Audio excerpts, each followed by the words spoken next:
Having been released for some time, and I totally should have gotten around to this video sooner, the Quartakk seems to have gotten a bit of a bad rap.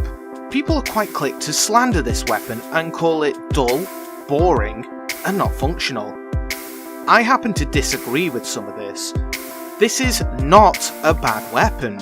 As far as how interesting and good looking this weapon is, if you like the Grineer aesthetic, then you'll love this.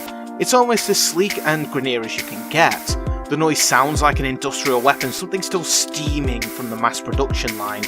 And it may not be your aesthetic, but it's one that myself and others do like. To explain how the weapon is functional, we need to go over it.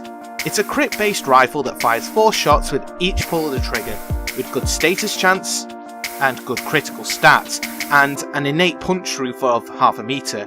If I told you that this gun has a very tight spread and the drop off of a rifle, you think I wasn't talking about a shotgun there for a second, and I'm not, because the Quartakk is a shotgun in disguise.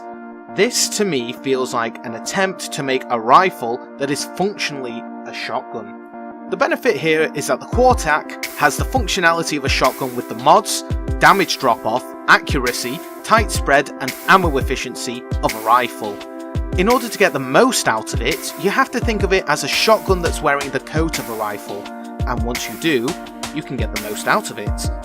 With having quite balanced IPS, you can even expect a few slash procs, though with it using superior rifle crit mods, it's viable for hunter munitions, and with a tight spread and solid accuracy, you can pound in some headshots from up to 100 meters away.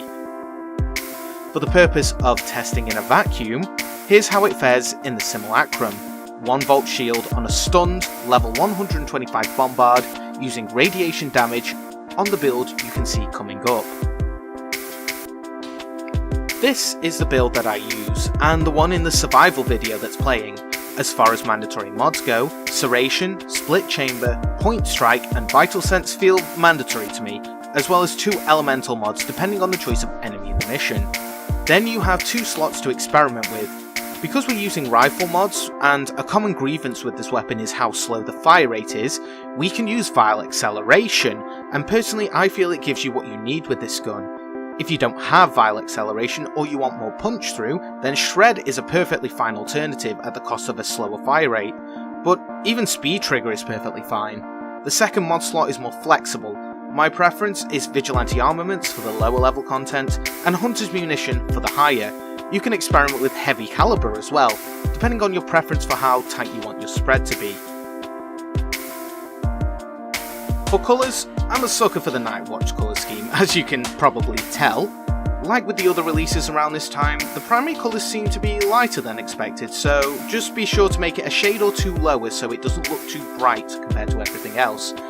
I think the Night Watch colour scheme works great on this gun. I think it looks beautiful. Just be aware of how light the colours are as you're throwing buckets of paint on it.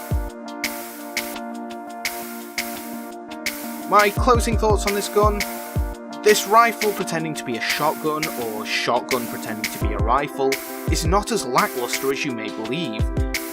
It may not be to everyone's taste, at least aesthetically, but to say it's bad or terrible is doing a disservice, not only to it, but to yourself.